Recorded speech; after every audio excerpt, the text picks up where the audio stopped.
여러분 안녕하십니까? KBS 아메리칸 뉴스입니다. 어제에 이어 오늘도 물류 대란 여파로 어려움을 겪는 한인업계 상황을 알아봅니다. 한인식품업계는 요즘 가격 인상을 놓고 이러지도 저러지도 못하는 입장입니다.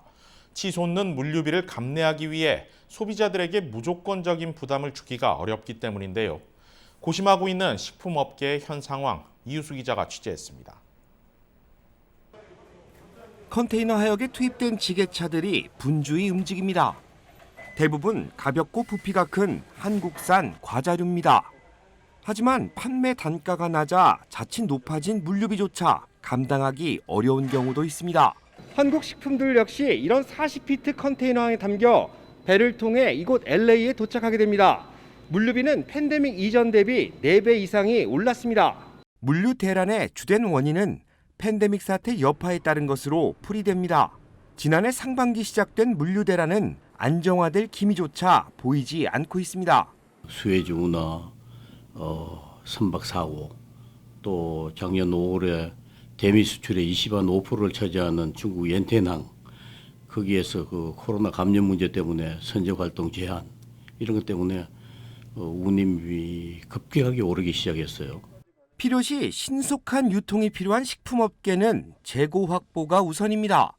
하지만 롱비치항의 통관 지연 사태가 본격화되며 재고 확보에 큰 어려움이 이어지고 있습니다. 캘리포니아주의 물류 대란은 지난 6월부터 본격화됐습니다. 지금은 여기 보시다시피 선반에 물건이 거의 남아있지 않을 정도로 심각한 재고에 허덕이고 있습니다. 재고 부족도 문제지만 높아진 물류비에 따른 판매가 상승을 막는 것도 쉽지 않습니다. 소비자 가격 변동에 민감한 식품류의 특성상 물류비가 올랐다고 해서 제품 판매가를 그만큼 높이기도 어렵습니다. 수입업체 그리고 마켓과 같은 판매업체들이 고통을 분담할 수밖에 없는 상황입니다. 20%, 30% 이런 가격을 그대로 적용하기 힘들기 때문에 사실은 한국에서 물건을 수입하는 우리 그 수입업체라든가 또 물류를 하는 사람이라든가 마켓 모두 다 고통을 당하고 있고 생산하는 한국 측에서도 마찬가지입니다. 결국은.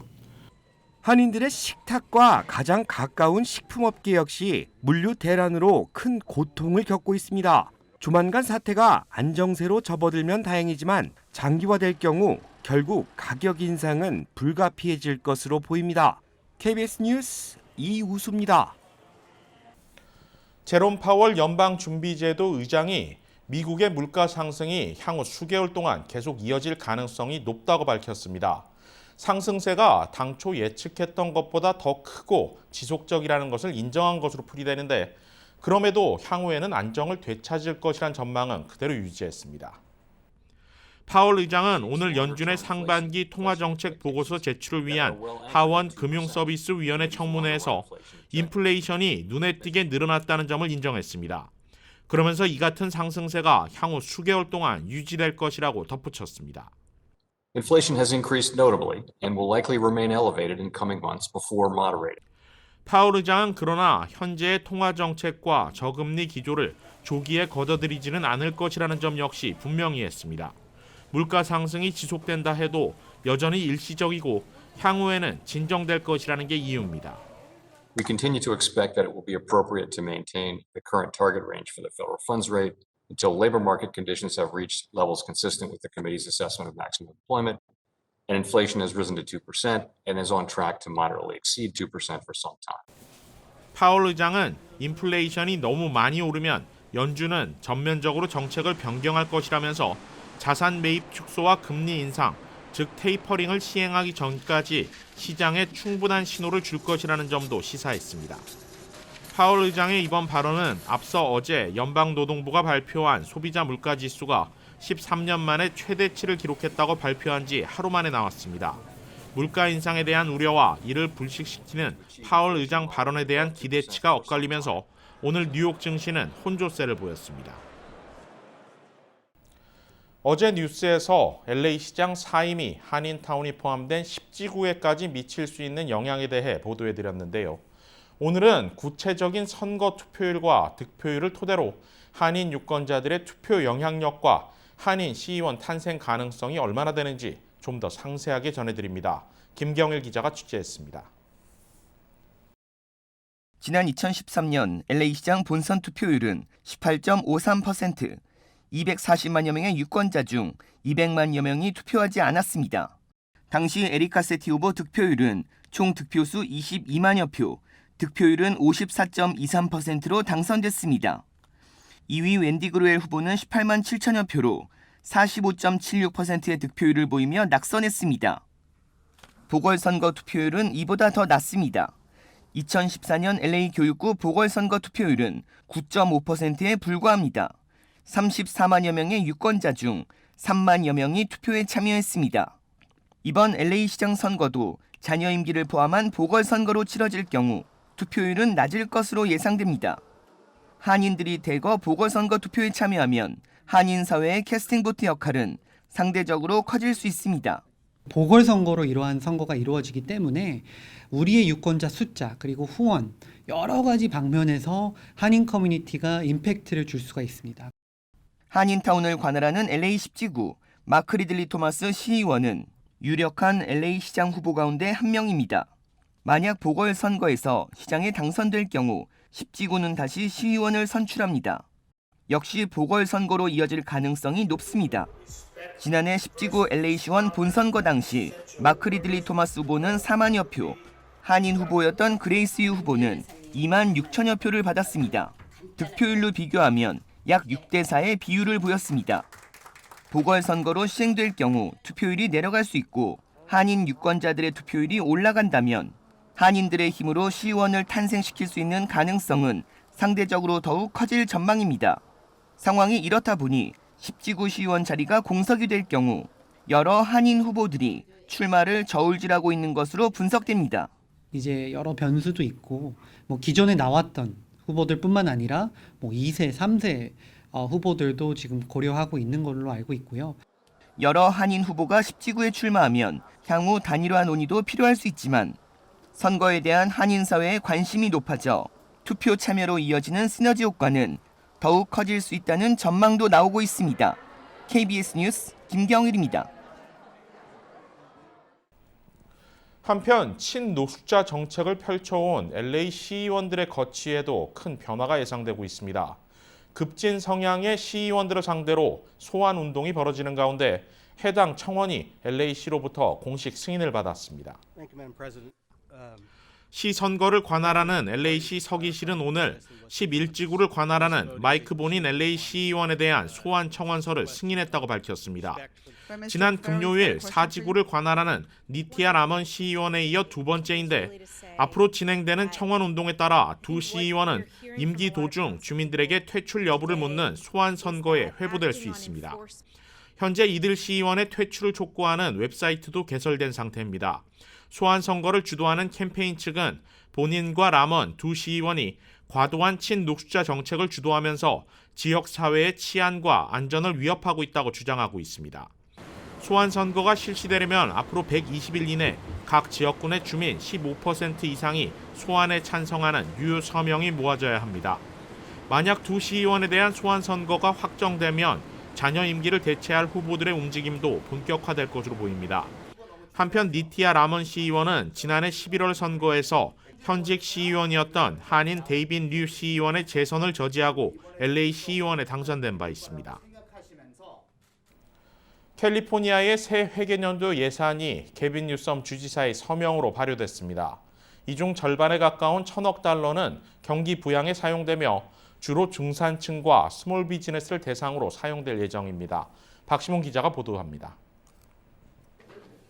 캘리포니아의 2021-2022 회계연도 예산이 게빈 뉴섬 주지사의 서명으로 발효됐습니다. 이번 회계연도의 예산은 렌트비 보조, 주정부 차원의 부양금, 비즈니스 지원 등 1,000억 달러를 포함해 총 2,620억 달러에 달합니다. 특히 이번 예산은 중산층과 중소기업에 초점을 맞추고 있어 캘리포니아 주민들의 기대가 적지 않습니다. 이 중 절반에 가까운 1,000억 달러는 경기 부양에 사용됩니다. 연소득 7만 5천 달러 미만 가정의 경우 600달러의 경기 부양금이 지급될 예정입니다.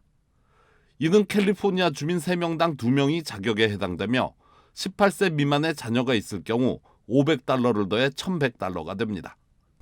이와 함께 저소득 세입자와 집주인을 위해 52억 달러의 예산을 추가해 향후 몇 개월 동안 모든 렌트비와 예상 렌트비를 전액 지불할 예정입니다. Eligible for this program, 100% of your back rent taken care of, and a program which adds an additional $2 billion on top of the 5.2, an additional $2 billion that provides support to pay off your utilities, to pay your water bill, your electric bill, and as you noted, your internet bill as well. She said, don't forget. 스몰 비즈니스 오너들에게는 40억 달러의 보조금을 책정했으며 62억 달러를 이들의 세금 감면에 추가하도록 했습니다.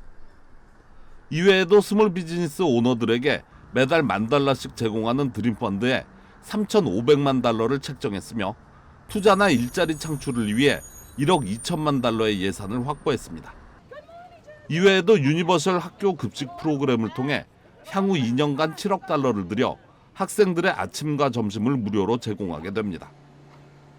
캘리포니아는 불과 1년 전만 해도 543억 달러의 예산 적자를 추산했으나 현재 757억 달러의 흑자를 보고 있습니다. KBS 뉴스 박시몬입니다. 한편 이번 예산안에는 캘리포니아주 역사상 처음으로 아시안 증오범죄 예방을 위한 대규모 예산도 포함됐습니다. 1억 5천만 달러가 넘는 예산이 아시안 증오범죄 예방을 위한 데이터 구축과 교육, 홍보 등에 사용됩니다. 케빈 뉴섬 캘리포니아 주지사는 아시안 증오범죄 근절을 위한 예산안에 서명했습니다. 캘리포니아주 코로나19 부양안 예산 1,000억 달러 가운데 1억 5,600만 달러의 예산이 배정됐습니다. 아텍의 지역사회와 아시안 정치인들은 뉴섬 주지사와 여러 차례 만나 증오범죄 예방을 위한 예산 지원을 요청해왔습니다. 한인 비영리단체인 LA 한인회와 KYCC 등도 뉴섬 주지사가 LA 한인타운을 방문했을 당시 예산 지원 필요성을 강조했습니다. 1억 5,600만 달러에 달하는 예산 가운데 1억 달러는 한인 비영리단체와 아시안 커뮤니티에 배정돼 증오범죄 예방, 인프라 구축과 치료 등을 돕게 됩니다. 예방을 위한 캠페인도 진행됩니다. 1,000만 달러의 예산은 아시안 미디어에 배정돼 아시안 증오범죄 예방 홍보에 활용됩니다.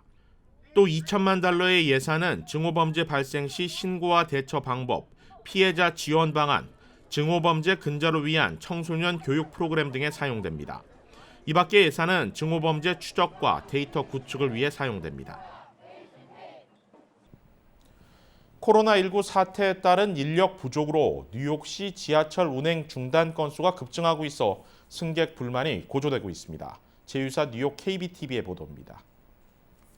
코로나19 팬데믹 기간 중에 고용 동결로 지하철에서 일하는 기관사, 승무원 등이 부족해 지난달에만 거의 11,000건의 운행 중단 사태가 발생했습니다.